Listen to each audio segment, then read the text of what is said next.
తెలంగాణ రాష్ట్రం వస్తే నీళ్ళు నిధులు నియామకాలు అనుకున్నాం. నీళ్ళు పోయినాయి, నిధులు పోయినాయి, నియామకాలు అంతంత ఉన్నాయి.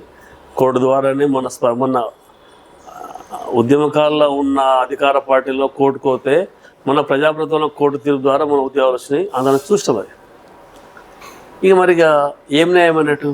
ఓకే, ముందు వరుసలో నేనేమంటున్నా, మరి ఇప్పుడు ప్రత్యేకంగా కాంగ్రెస్ ఏం చేస్తుంది? ఇప్పుడు మీరు సరే అసెంబ్లీలో మాట్లాడారు, కోర్టు తీర్పు ఇచ్చింది. రాజుగారు ముందు వరుసలో ఉన్న ఒక మధుసూదనాచారి గారికి, ఒక నాయన నరసింహారెడ్డి గారికి, ఒక నిరంజన్ రెడ్డి గారికి, ఒక లక్ష్మారెడ్డి గారికి, ఒక అంజయ్ యాదవ్ గారికి, ఇలాంటి వాళ్ళకి ఎమ్మెల్యేలు ఇచ్చి కొంతమంది ఉద్యమకారులకు కార్పొరేట్ చైర్మన్ ఇచ్చినంత మాత్రాలనే టోటల్ షాద్నగర్ మొత్తం ఇప్పుడు అంజయ్ ఒక్కడ ఎమ్మెల్యే గెలిస్తేనే షాద్నగర్ మొత్తం ఉద్యమకాలు న్యాయం కాలే కదా. ఓకే, ఒక వెంకటరామరెడ్డి జడ్పీ గెలిచిన మన మండలి మొత్తం ఉద్యమకాలు న్యాయం కాలే కదా. షాద్నగర్ రెడ్డి కూడా దగ్గర న్యాయం కాలే కదా. కాబట్టి అదేంటంటే ఈరోజు ఉద్యమకాలకు అందరికీ న్యాయం కావాలంటే ఖచ్చితంగా ఆ రోజు చెప్తున్నాం, ఈరోజు చెప్తున్నాం, ఏదైనా మనకు వెసులుబాటు ఉంటే మాట్లాడుకొస్తానుకున్నాం. 2 సార్లు అధికారంలోకి వచ్చి కనీసం ఉద్యమకాలను మేనిఫెస్టో పాపాన పోలే.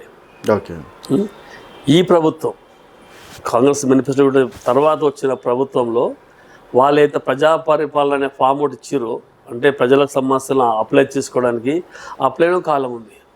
ఉద్యమకాలకు ఇలా మీరు ఉద్యోగాలతో దీనిలో ఫిల్అప్ చేయడానికి రేషన్ కార్డుకి ఇట్లా ఇష్టము అట్లా ఇచ్చిందాను. మొన్న అదే వాళ్ళు ఇచ్చింది కాబట్టే మొన్న కొంత ఉద్యమకాలను కోర్టుకోయారు. ప్రజా పరిపాలన ఫామ్లు ఇచ్చినందుకే ఉద్యమకాలు కోర్టుకోయారు. ఆ వెసులుబాటు ఎవరు ఇచ్చారు? ప్రజాప్రభుత్వం అయినా కాంగ్రెస్ పార్టీ ఇచ్చింది కదా. అంటే ఉద్యమకాలకు ఎవరైనా ఇష్టం మళ్ళీ ఇప్పుడు అంటే ఏమంటున్నా సరే, ఇప్పుడు దాంట్లోనే 4,000 రూపాయల పెన్షన్ గురించి కావచ్చు, 2,500 ప్రతి మహిళకి కాలం కావచ్చు, ఇవి కూడా ఉన్నాయి. సో ఇవన్నీ చేసుకుంటా పోతే ఇక్కడ ముందే ఆర్థిక పరిస్థితులు అంతంత బాగాలేవు తెలంగాణ అని చెప్పేసి రేవంత్ రెడ్డి గారే చెప్తున్నారు. భూములు అసలే లేవు నా దగ్గర అని చెప్పేసి వారే చెప్తున్నారు. అండ్ గిరిజన దళితులకు కూడా ఇవ్వడానికి నా దగ్గర భూమి లేదు, మీరే ఉన్నతంగా చదువుకోండి, మీరు ఫ్యామిలీని మీరే పోషించుకోండి అని చెప్పేసి మన సేవాలు చేతి సందర్భంగా చెప్పిన మాట. అట్లా నేనేమంటున్నా, నాది మొత్తం అయిపోయానండి.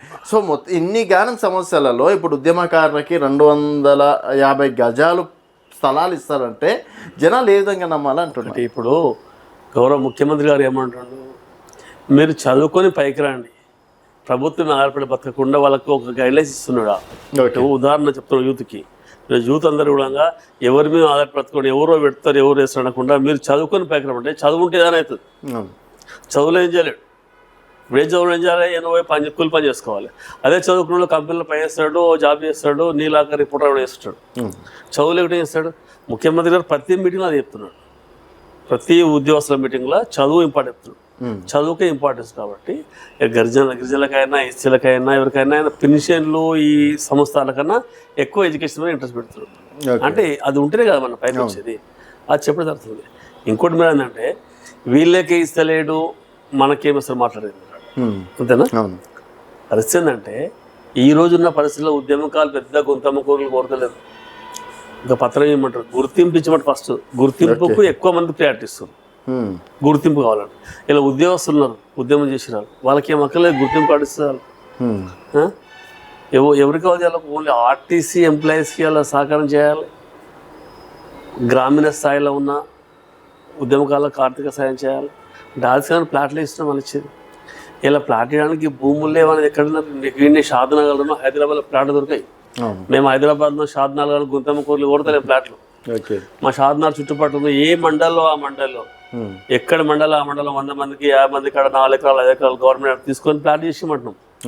అంతేగాని హైదరాబాద్లో ప్లాట్ షాద్నగర్ లక్ష రూపాయలు మేము ఆడతలేము కదా. అంటే మా ఇక్కడ నుంచి ఎక్కువ ఒక 4 కిలో 5 కిలో దూరం పోయడం. ఇప్పుడు షాద్నగర్కి వెళ్ళి 11-15 కిలో వరకు ప్లాట్లు అయినాయి. అడుగులు కడుతున్నారు. మేము కూడా ఏమంటున్నాం అంటే ఈయన పక్కనే ప్లాట్లు అడతలేం కదా. ప్రభుత్వం వెసులుబాటు బట్టి ఇస్తామన్నారు కాబట్టి వాళ్ళ వెసులుబాటు బట్టి వాళ్ళ స్తోమత దాన్ని బట్టి ఇవ్వమంటున్నాం. హైదరాబాద్లో ప్లాట్ అడతలేం, షాద్నగర్ ఎడుకోవడం ప్లాట్ అడతలేం. అని ఇంకోటి, ఇప్పుడు ఉద్యమాలు అన్నప్పుడు అందరు చేసిండు, BJP, BRS, ABVP, PDS, SFI అందరు చేసిండు. ఇప్పుడు కాంగ్రెస్ పార్టీ అధికారంలో ఉంది. అంటే కాంగ్రెస్ నాయకులకే మొదటి ప్రిఫరెన్స్ ఇచ్చుకుంటారా? కాంగ్రెస్ నేతలు ఎవరైతే ఆ టైంలో ఉద్యమాలు చేసారో వాళ్ళకేనా, లేకపోతే సబండ వర్గాలకు అని చెప్పి అందరికి ఇస్తారు? అందరికి అది ఎట్లా న్యాయం చేస్తారంట? మొత్తము తెలంగాణలో ఉన్న ఉద్యమకారులకు తొలిదశ మొదటి ఉద్యమం ఇప్పుడు తొలిదశ ఉద్యమకాలం ఏమంటున్నాం, ఓకే, తొలిదశ మొదటి ఉద్యమకాలకి అన్ని వర్గాలకు న్యాయం కావడం కోసమే మేము కమిటీ ఏమాడుతున్నాం. కమిటీ చేసే దానికోసం ఓకే, అన్ని వర్గాల న్యాయం కావాలంటే ఒక కమిటీ ఉంటే దానిలో 10 మంది మెంబర్స్ ఉంటారు, దానికి సంబంధించిన దానికి ఒక గైడ్లైన్స్ ఉంది కాబట్టి ఆ గైడ్లైన్స్ ప్రకారం వస్తుంది. అందుకే మేము ఆల్రెడీ మా ఉద్యమకాల వెల్ఫేర్ అసోసియేషన్ తరఫుకి వెళ్ళి మా డిమాండ్స్ ఇవే. ఓకే, ఇప్పుడు ఎఫ్ఐఆర్ అడుగుతున్నాం, ఎఫ్ఐఆర్లు ఉన్నాయి, కొంతమంది జైలుకు వచ్చారు, కొంతమంది బైండ్ ఓవర్స్ ఉన్నాయి, ఇవి ఓకే.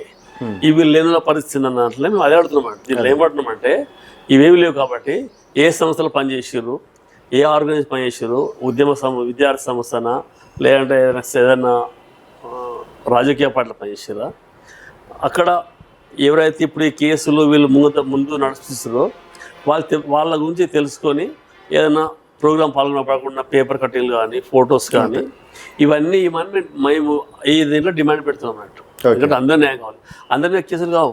స్వయంగా మేమే ఆ రోజున్న విద్యార్థులందరూ కూడా అరే బాబు వద్దురా కేసులు అయితే మీకు ఇబ్బంది అయితే మీ లైఫ్ ఖరాబ్ అవుతా అని మేమే చాలా మంది పోలీసులు రానియలేదు.